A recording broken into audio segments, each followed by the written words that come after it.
ETV Bharat पर खास बातचीत के लिए हमारे साथ इस वक्त मौजूद हैं देश और दुनिया की बेहद महत्वपूर्ण शख्सियत कैलाश सत्यार्थी जी, जो कि नोबेल शांति पुरस्कार विजेता हैं। सर, बहुत बहुत शुक्रिया ईटीवी भारत को अपना समय देने के लिए।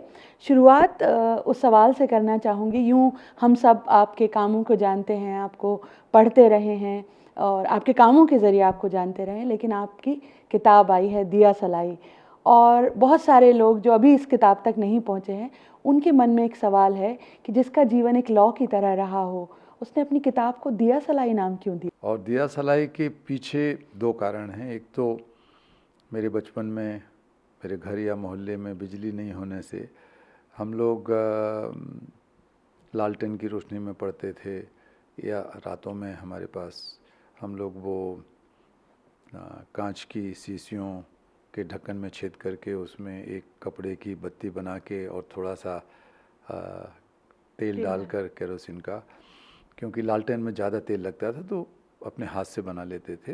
10-20 बत्तियां बना के रखते थे, जिसको हम चिमनी या ढिबरी कहते थे। तो वो चिमनी को जब भी जलाते थे तो मैं देखता था उसको। बाद में मैंने और गहराई से महसूस किया कि वो चिमनी की लौ तो जल गई, जलती रही, रात भर जलती रही। ज़रूरत हुई बुझा दिया, दोबारा जला लिया। लेकिन जो माचिस की तीली, जो दिया सलाई उसको जलाती थी, वो हम फेंक देते थे उठा के। जलाया, दोबारा नहीं जलेगी, वो एक ही बार जलेगी। तो जल गई वो। और वो दौर था जब हम देश की आज़ादी दिलाने वालों के बारे में पढ़ते थे, समझते थे। तो एक जो समर्पण, जो त्याग, जो राष्ट्रभक्ति, वो सब चीज़ें भी कहीं ना कहीं बचपन में आती थीं। पुरानी कथाओं में भी ये चीज़ें थीं। तो मुझे लगा कि इनमें और दिया सलाई में बड़ी समानता है।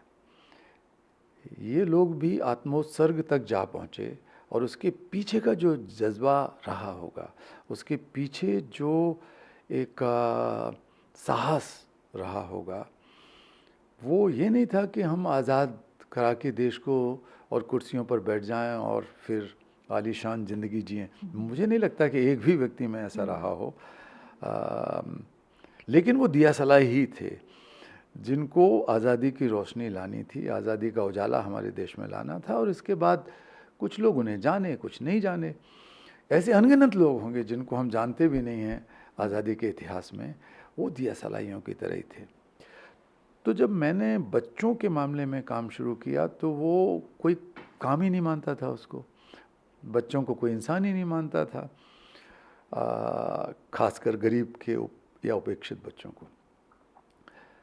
तो जो सबसे ज़्यादा उपेक्षित, सबसे ज़्यादा अनदेखा किया जाने वाला वर्ग था, जिसकी अपनी तो कोई आवाज़ नहीं थी, तो या अपना कोई चेहरा भी नहीं था, अपना उनका कोई वजूद भी नहीं मानता था, बल्कि एक सामान्य तौर पे लोग कहते थे, अरे ये बचपना कर रहा है, मतलब बचपने का मतलब छोड़ो यार, छोड़ो, बचपना हो गया इससे।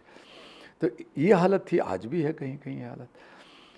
तो उस पर काम करना निश्चित तौर पर एक चुनौती था, लेकिन उस चुनौती के लिए आपको दूसरी मोमबत्तियां जलानी थी, दूसरे दिए जलाने थे। आप अकेले नहीं कर सकते थे वो।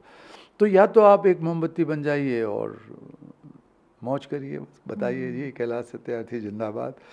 और दूसरा तरीका ये था कि एक दिया सलाई बने और एक तीली बन के मोमबत्ती को जलाएं, दिए को जलाएं, और उसमें से अनगिनत मोमबत्तियां जलें, वो प्रकाश की श्रृंखला बन जाए। दिया सलाई आप अभी भी बने हुए हैं, और एक ऐसा भाव, करुणा, जो मनुष्य का मूल तत्व है, उसके लिए आंदोलन, मतलब आंदोलन थोड़ा सा एग्रेशन शब्द, एग्रेशन आता है आंदोलन में, फिर करुणा के साथ आंदोलन, ये कुछ इसे अगर विस्तार से सारे धर्म दुनिया के करुणा से पैदा हुए, करुणा की चिंगारी से। सारी क्रांतियां संसार में करुणा से हुई। जब किसी ने दूसरे की तकलीफ को अपनी तकलीफ की तरह महसूस किया और पूरी ताकत से, वो ताकत उसी में से पैदा हुई, और उस ताकत को पूरा झोंक कर, अपने आप को भी झोंक कर, जो समाज में अन्याय थे, अत्याचार थे, बुराइयां थीं, उन्हें दूर करने का प्रयास किया। तो क्रांतियों ने जन्म लिया।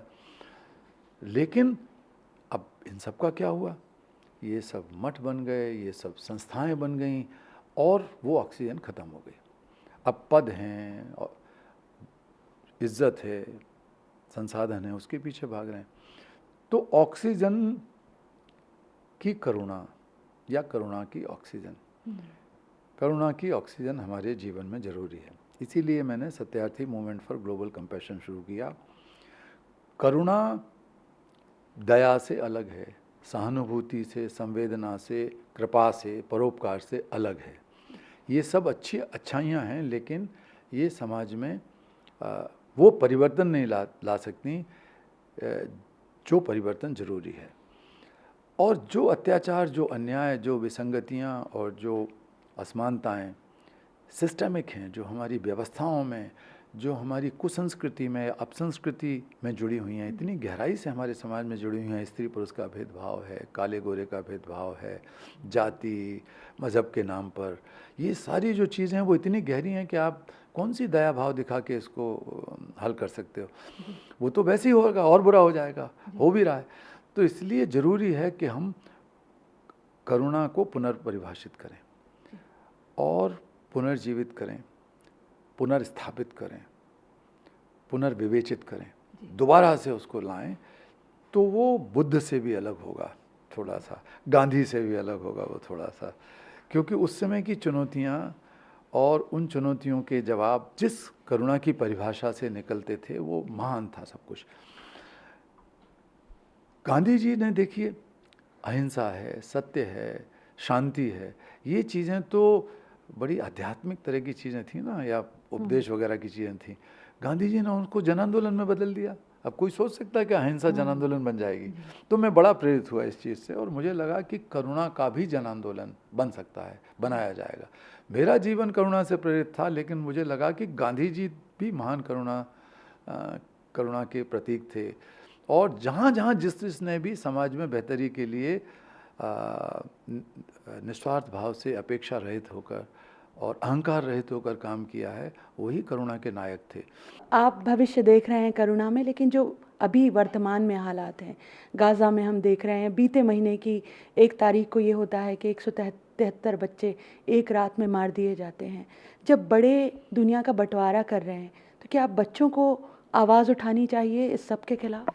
हमारी दुनिया में बच्चों की आवाज़, युवाओं की आवाज़ जितनी नैतिक शक्ति से भरपूर हो सकती है, जितनी लाउड, जितनी ताकतवर और असरदार हो सकती है, वो किसी भी बड़े से बड़े नेता की, बड़े से बड़े धर्मगुरु की, बड़े से बड़े ज्ञानवान पुरुष या स्त्री की नहीं हो सकती, क्योंकि उसमें जो ईमानदारी है।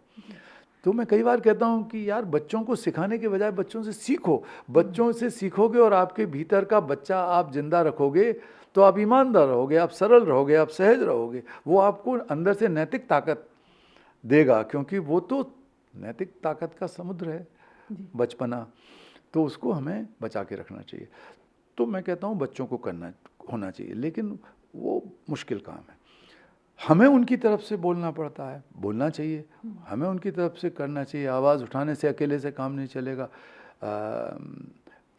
आवाज़ असरदार तभी होगी जब वो क्रिया में, आचरण में उतरे, तो वो काम बहुत ज़रूरी है। शब्दों और उपदेशों से दुनिया कभी बदली नहीं है, ना बदलेगी कभी। और आज जितने उपदेशक संसार में हैं, हमारे ही देश में, और चमत्कारिक उपदेशक हैं, न केवल उपदेश बल्कि गाली गलौच के साथ भी आप चमत्कार दिखाइए तो लाखों करोड़ों लोग आपके पीछे भागने लगेंगे और आप एक केंद्र बन जाते हो आकर्षण के। मीडिया भी आपका एकदम जय जयकार करता है उनको कहीं ना कहीं। लेकिन मैं किसी के व्यक्ति के खिलाफ नहीं हूँ। मैं उस मानसिकता के बारे में बहुत चिंतित हूँ कि हम कितने डरे हुए हैं कि हम किसी भी साधारण, बिना पढ़े लिखे, बिना ज्ञान रखने वाले व्यक्ति, बच्चा हो, बूढ़ा हो, चाहे वो बचपने में किसी को खड़ा कर दिया जाए कि ये नए अवतार हैं, ये श्री कृष्ण के, भगवान के, बुद्ध के, फलाने हनुमान जी के नज़दीक हैं, तो हम लोग उसके पीछे भागते हैं, क्योंकि हमारा समाज डरा हुआ है। ये ऐसा क्यों हो रहा है? ये उपदेशक, ये चमत्कारी देव पुरुष, देव स्त्रियाँ कैसे पैदा हो रही हैं? ये इसलिए हो रही हैं क्योंकि लोग उनके पीछे भाग रहे हैं। लोग क्यों भाग रहे हैं? इसलिए भाग रहे हैं कि वो डरी हुई है जनता, कहीं ना कहीं आत्मग्लानि से पीड़ित हैं लोग, गलतियां करते हैं फिर भी कहीं ना कहीं मन में रहता है यार ऐसा नहीं होता तो ठीक था। एक तो हमारी नैतिकता हमको जकड़े हुए है, और नैतिकता तो कोई ऐसी चीज़ नहीं है जो यूनिवर्सल हो, सार्वभौमिक सार्वकालिक हो। नैतिकता बदलती रहती है, तो लेकिन नैतिकता हमारी पुरानी चली आ रही है। तो उस नैतिकता, एक लड़की दूसरे लड़के से मिल ले और दूसरी धर्म की जाति के लड़के के साथ साइकिल पे या मोटरसाइकिल पे बैठ के चली जाए, तो हमारे लिए, हमारे नौजवानों के लिए तो कुछ फ़र्क नहीं पड़ रहा, लेकिन देखने वालों को अरे वो नैतिकता, चरित्र, वो सारी चीज़ें आड़े आ जाएंगी, बिना कारण के आड़े आ जाएंगी। फिर जब 10 लोग कहेंगे ये बात, तो वो लड़की भी सोचेगी यार कहीं मुझसे गलती तो नहीं हो गई, कुछ और तो नहीं हो गया, बुरा तो नहीं हो गया। तो फिर किसी के पास जाओ, इतना परेशान हो जाओ, अकेलापन, अवसाद, ये सब आपको घेर लेगा, डर घेर लेगा, स्वार्थ घेर लेगा, जल्दी से कुछ हासिल करने की इच्छा और अपेक्षा घेर लेगी, तो आप किसी धर्मगुरु को पैदा कर दोगे। और फिर जब धर्मगुरु ऐसा पैदा हो जाएगा जिसके पीछे लाखों लोग भागेंगे, तो मीडिया भागेगा, फिर वो राजनेता भागेंगे, फिर सब ऐसे ही चल रहा है। तो हमारे अंदर की ईश्वर को हम नहीं तलाशते, हमारे अंदर की ईश्वर की शक्ति को हम नहीं तलाशते, तो हमारे भारत के दर्शन, भारत के आध्यात्म, भारत की संस्कृति और उसके मूल्यों को हम नज़रअंदाज करते हैं अगर हम अपने भीतर उस दैविक शक्ति को नहीं पहचान पाते और दूसरी जगह हम ढूंढते हैं और पूजते हैं। तो आखिरी सवाल सर आपसे, राजनीति जो है, राजनीति का जो परिदृश्य है, उसमें आप बच्चों को कहाँ देख रहे हैं? हम जितना पैसा युद्धों पर खर्च करते हैं, हथियारों पर खर्च करते हैं हर साल का, उसके 10 दिन के पैसे में, उतनी 10 दिन की राशि में सालाना खर्च की, हम दुनिया के प्रत्येक गरीब देश के हर बच्चे को शिक्षा, सुरक्षा और स्वास्थ्य मुहैया करा सकते हैं।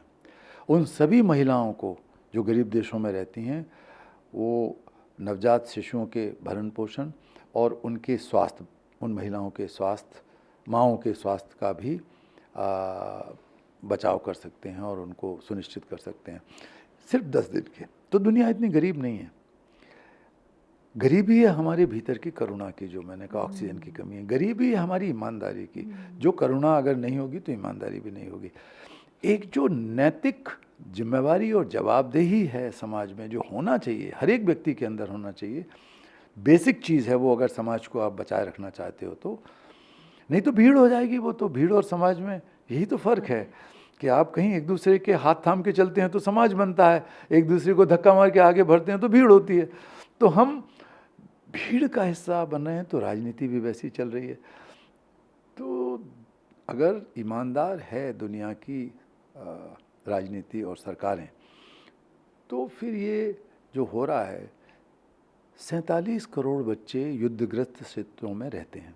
केवल गाज़ा की बात नहीं है, यूक्रेन की बात नहीं है, वो तो जो हो रहा है वहाँ हम सब जान रहे हैं। उनका करुण क्रंदन, उनकी आवाज़, अगर उनकी चीत्कारें हम नहीं सुन सकते, अगर एक भी बच्चा, चाहे वो गाज़ा के अंदर हो, फ़िलिस्तीन में, चाहे वो यूक्रेन के अंदर हो, साउथ सूडान में हो, हेटी में हो, कहीं भी हो, इरिट्रिया में हो, अगर वो बच्चा, निरपराध बच्चा, हिंसा का शिकार है, हमलों का शिकार है, उसके परिवार के लोग हमलों का शिकार है, उसकी शिक्षा, उसका भविष्य चौपट हो रहा है, अगर वो गोलियों की, ड्रोन की, बमबारी की आवाज़ सुन सुन के बड़ा हो रहा है, तो मैं कहता हूँ कि मानवता अभी तक सभ्य नहीं है। मैं और आप सभ्य नहीं हैं। हमारे और आपके होने का वजूद ये है कि हमारी दुनिया में एक भी बच्चा सब सुरक्षित रहे, स्वस्थ रहे, शिक्षित हो, हमारे अपने बच्चों की तरह। हमसे बात करने का बहुत बहुत शुक्रिया। तो एक नया आंदोलन शब्द थोड़ा सा एग्रेसिव लग सकता है, लेकिन जो हमारे भीतर है करुणा, उसको जगाने के अभियान पर अब एक बार फिर निकले हैं कैलाश सत्यार्थी जी। ईटीवी भारत से बात करने का बहुत बहुत शुक्रिया सर। कैमरामैन फैज़ान खान के साथ शिफाली, ईटीवी भारत के लिए।